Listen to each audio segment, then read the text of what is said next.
सध्या करोनाचा जो वाढता प्रकोप पाहता महाराष्ट्र शासनाकडनं काही गाईडलाईन्स आलेल्या आहेत। सर्व प्रकारचे धार्मिक स्थळं, सर्व प्रकारचे सामाजिक कार्यक्रम बंद करण्यात आलेले आहेत।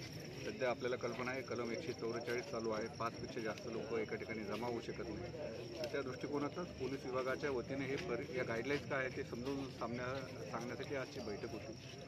इतोरा पोलीस स्टेशनच्या हद्दीत आगामी रमजान ह्या सणाच्या उत्सवाच्या दृष्टिकोनातून बैठक घेण्यात आली आणि उपस्थित शांतताप्रिय नागरिक सदस्य यांना आवाहन करण्यात आलं की मिशन ब्रेक द चेन आहे, त्याचं पालन करा। त्यातल्या गाईडलाईन्स तरतुदी काय त्या समजून सांगण्यात आल्या आणि सर्व उपस्थितांनी त्या मान्य केलेल्या आहेत। आव्हान काय करणार? आव्हान हेच की करोनाची परिस्थिती पाहता प्रत्येकाने मास्कचा वापर केलाच पाहिजे, सॅनिटायझरचा वापर केला पाहिजे, फिजिकल डिस्टन्सिंगचा वापर केला पाहिजे आणि कोरोनाचा प्रकोप वाढणार नाही याची प्रत्येकाने खबरदारी घेतली पाहिजे। सर, अभी रमज़ान का पवित्र महीना है, इसमें कमित कमी जो है तो कितने लोगों की इजाज़त दी आपने, क्लियर नहीं किया है वो?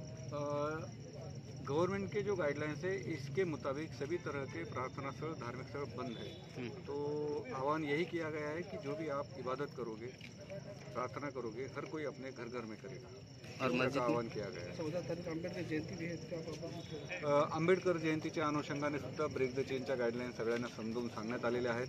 सर्व आयोजकांनी नांदेड जिल्ह्यात आणि शहरभरात ज्या मिरवणुका असतात त्या रद्द केलेल्या आहेत आणि शासनाच्या गाईडलाईन्सप्रमाणे ज्या सूचना आणि तरतुदी आहेत त्या समजून सांगण्यात आलेल्या आहेत। सर्व संबंधितांनी ते पालन करण्याचं शब्द दिलेला आहे। ऐसे हैं, आप किसी भी सिलसिले में हम लोगों को बुलाइए। शहर अल्हम्दुलिल्लाह हमारी बात सुनता है।